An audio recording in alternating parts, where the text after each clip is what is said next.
FM Rewind. VoW 88.1. Your mid-mornings done right with the A-Team. Area code. Joins us on the line to hold our hand throughout this conversation as we look at the statistics that have shown that according to Statistics South Africa's latest civil cases for debt report, the number of civil summons issued for the debt declined by 7.4%. 7.4% in the 3 months to August 2025 compared to the same period last year. We're getting into that conversation, and if you want to be a part of it as well, all you need to simply do is dial the number 074 577 9461. Alternatively, you can give us a call, and that's on 011 717 9881. Let's get into Marketplace. Marketplace. Nicola, thank you very much for your time this morning, and a warm welcome to Area Code. Thanks, Freddie. How are you doing? I'm very well, thank you. Nicola, you recently released, or your recent article highlights that fewer South Africans are being taken to court for debt, yet the total amount owed are actually rising. Maybe briefly give us some context on why this trend is occurring. Okay, so it does seem like a paradox, and that comes down to a few things. We need to consider that almost 1 in 3 South African adults are over-indebted. So what they owe keeps rising, but at the same time, taking someone to court is expensive. I know from my experience working with banks that creditors generally prefer to work out an arrangement rather than go through the courts. Repossessing a house is something that could take years, and the property will more than likely lose value by then. So suing is a last resort. And then at the same time, it used to be mostly low-income earners who face court action, often for smaller debts. So that would increase the volume of people, but decrease the value. And lending to this group has slowed over the past 10 years, which could explain why fewer people are being sued. How does the current debt situation compare with the previous years? Are we seeing a long-term trend or maybe a short-term fluctuation? How's the trajectory looking? So if you go back about 10 years, and I've got the graph in front of me here, civil summonses issued for debt was about 60,000 in 2014, and it's dropped off to just more than 30,000 now. And civil judgments have followed a similar slowdown. So court data shows fewer cases overall, but higher amounts owed. And another factor is that debt review came in 2007 under the National Credit Act. So this legal process helps protect customers from over-indebtedness and provides a framework to restructure debt. So when you can't afford what you owe, your income exceeds, or your debt exceeds your means, you can go into debt review. And as long as you can meet the minimum that they require, they will restructure your debt, make new arrangements with your creditors, and that helps you keep out of serious trouble. Yeah. Would you recommend debt review for people that are drowning in debt? Look, like everything, there are pros and cons. Of course. Sometimes you can go to your bank and ask them to please help you restructure things, perhaps consolidate your debt. I have heard from people anecdotally that they often offer them higher interest rates, which makes it pointless. But debt review is one solution as well, where they do consolidate your debt, they get you a lower interest rate, and you can save a decent amount every month, and your assets are protected. As long as you pay, they can't take anything away from you. Let's now look at your report once again that mentions promissory notes, services, and rent as key drivers of the increase in judgment accounts. Why, maybe in your professional and personal capacity, do you think that these specific categories are growing while others are declining? So Status A groups debt into a few categories. Services, IOUs, which are also promissory notes, goods sold, rent, and money lent. On services, they look at professional services and other services. Other services, for some reason, are municipal services, plumbers, builders, mechanics, panel beaters, and the like. And that's just a way of categorizing debt rather than a reflection of any particular profession. So I'm not saying that plumbers aren't professional. It's just that's his A group. And that fluctuates all over the show. And the main drivers repeatedly seem to be money lent and other services. So people owing their hairdresser money, or people who borrowed money from, it could be the bank, it could be a friend.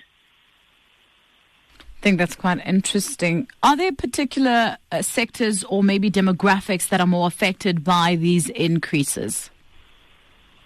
Because there are. I haven't seen data to show it pretty. What I can say is that because lending to lower income groups has dropped off dramatically, then by virtue of that, lending to higher income groups has increased. And that's what we're seeing coming through in various reports from the likes of Debtbusters and Finmark and those sort of organizations that do research on this. And what do these trends mean for the average South African if we're speaking about these different trends that we've been able to witness? How might this affect households struggling with finances? So we know households are under pressure. Debtbusters' second quarter debt index, which is the latest available, shows that consumers in debt counselling, and that's not everybody, it's just those who've taken up debt counselling, spent 70 cents out of every rand they earned that they took home on debt. And 95% of them hold a personal loan, and that's a new record. And then there's All Mutual's research that looks at the sandwich generation, the people supporting kids through school or university while looking after aging parents, which shows that that age group, the middle-aged age group, is incredibly stressed about money. But on a brighter note, South Africans are more optimistic than they were during COVID. And this is especially true of the 18 to 29-year-old group. And 89% of that group are more optimistic, and 55% have seen income gains. So what Debtbusters does make clear, rather unfortunately, is that we have seen a massive rise in costs, in fuel costs, electricity costs, and general inflation. And if you look at since 2016, electricity tariffs increased by 165%. And that's a compounding effect. So if electricity tariffs increased by, call it 1 rand this year, and then 2 rand next year, the compound effect is 3 rand. So that's one of the reasons why everybody's really battling. It's not the highest inflation rate it's ever been. It's not the highest unemployment rate we've ever seen. And we're not in the highest interest rate environment we've ever seen. But it does all add up. You spoke about COVID and people obviously being a bit more optimistic post-COVID. A lot of businesses were also created during, that COVID era. Maybe let's look at some of the local businesses. Are there risks of rising bad debts impacting the broader economy? Yeah, sure. If you look at COVID, I don't know if the takeoff in the delivery guys, like the Take-A-Lots and the 60/60 from ShopRite, were enough to offset the fact that many people either ended up working from home on half a salary or were without work for a few months. But there is still an impact. So if I don't pay my hairdresser, for example, then they can't pay their bills or buy essentials. But if I pay responsibly, that money circulates back into the economy, which enables businesses to operate and hire. So it swings and roundabouts. If people pay their debt responsibly, the economy will grow a bit better. If they don't, there will be a very adverse impact on the service provider, which is your average person on the street. Do you maybe think this trend as well with local businesses and some that you've mentioned, do you think that these trends signal growing financial vulnerability among South Africans, or is it more reflective of larger debts being concentrated among fewer individuals? So it's a bit of a mix. Yes, South Africans are financially vulnerable, but there are at the same time larger debts that fewer individuals can't afford. If you look at, and you did ask about demographics, but anecdotally, if you look at your higher income earners, they suddenly, for whatever reason, can't afford their mansions anymore. For middle income earners, we've got the two-pot retirement regime, which from September last year allows you access to 1/3 of your retirement savings. But that's supposed to be used for emergencies, temporary help. And the money will run out if it's not replaced. And that's been propping up to a certain extent consumer spending and the consumer side of the economy. And consumer side of the economy accounts for 60% of our GDP. So consumer side is services, retail, and that sort of thing. It's not manufacturing and it's not mining. It's not the driver it pushes. Could there be a connection between these debt trends and broader economic factors like inflation, unemployment, or even interest rates as well? Well, that comes down to how sort of optimistic people were when they bought their mansion. Were they on an upward trajectory, and then all of a sudden COVID hit and they battled, and now suddenly a few years later we're looking at the sort of the damages of that, and then at the same time there are broader economic and socio-economic factors. Unemployment is an issue, but it's not at the height it has been at. Interest rates, again, not at the height, but it does all add up. And the economy is only projected to grow 1.1% this year, far below the 3% needed for meaningful job creation, and far below the 3% that the government and business partnership was hoping to get to create 1 million jobs at the beginning of the year.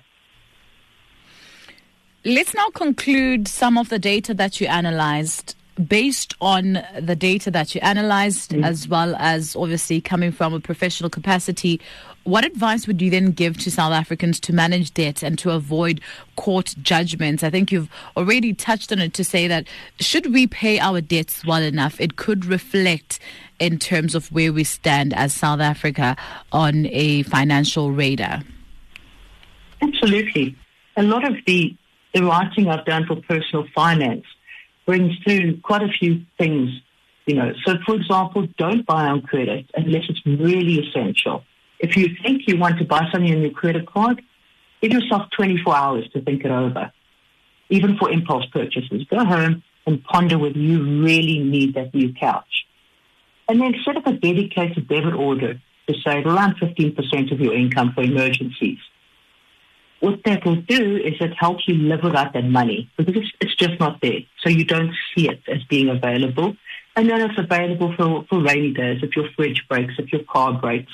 And it also inculcates saving as an actual trend that you do to keep putting money away, which helps you then with your retirement. When this money grows, you can move it into unit trusts or whatever.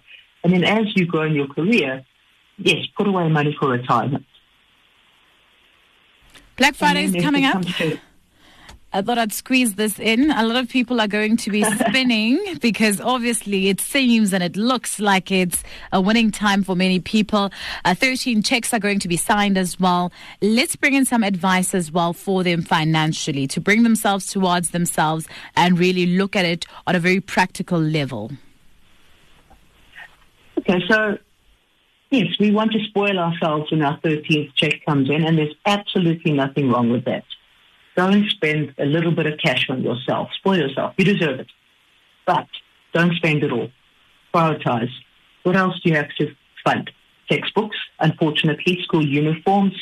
Maybe put a bit more money into your bond and drop the interest rate a bit, or drop the capital. And just, divide the money sensibly. Maybe spend 1/3 of it on spoiling yourself and 2/3 on other things, like 1/3 on saving and 1/3 on something that really does need paying for. Because come January, you're going to really be regretting it if you splurged all of that money on something really nice. Nicola, thank you very much for your time. Thank you for your insight, and thank you for stretching this conversation to a point where you didn't really have to answer some of our questions. But we thank you for engaging us, and thank you for sharing this knowledge with us this morning. Well, thanks for the opportunity, Cody, and I'm sure we'll chat soon. Of course. Thank you very much. And that is Nicola Mawson giving us insight in terms of looking at some of the statistics in our country when it comes to deaths. 7.4% of the deaths in the statistics, South Africa's latest civil cases for death report. The number of civil summons issued for death declined by 7.4%. And also during this period, 27,776 people were taken to court out of a total of 33,848 cases that were recorded. So for the full year of 2024, there were an estimated 410,406 debt-related cases. So the biggest decreases were seen in money lent and other debts, both down by 3.1%, while promissory notes fell by 1.5% points. Only serves and rent services and rents categories recorded slight increases. We'll leave our conversation there for this morning. I think right now it's time for you to smell your own armpits. Are you one of those people that are currently struggling with debts? Here's your opportunity to really go ahead and try and fix it. I always say that just make an arrangement. Even if it's 50 Rand a month or 100 Rand a month, just work towards getting your debts cleared. Because in isiZulu bathi isikweletu asiboli, there's actually no expiry date for your debt. You need to pay your debt. That's it. Clar. And if you borrow Peter to pay Paul, you're just prolonging a situation that is inevitable. Just do the right thing as and when you get the opportunity to do so. But I do also feel like the onus is on us that we call the people that we are indebted to so that they are aware of the situations that we are currently facing. Make arrangements that are going to be pleasant for both you and the next party, and make sure that your debt is cleared out. Capish? I think we're on the same page this morning. I do know that I'm rattling a few feathers, but sometimes, every now and again, you really just need to poke the bear, because everybody needs to come squeaky clean. And this is for the broader scale of what South Africa could look like if we all just paid our debts. Area Code. Weekdays, 9 a.m. to 12 p.m. FM Rewind. VoW 88.1.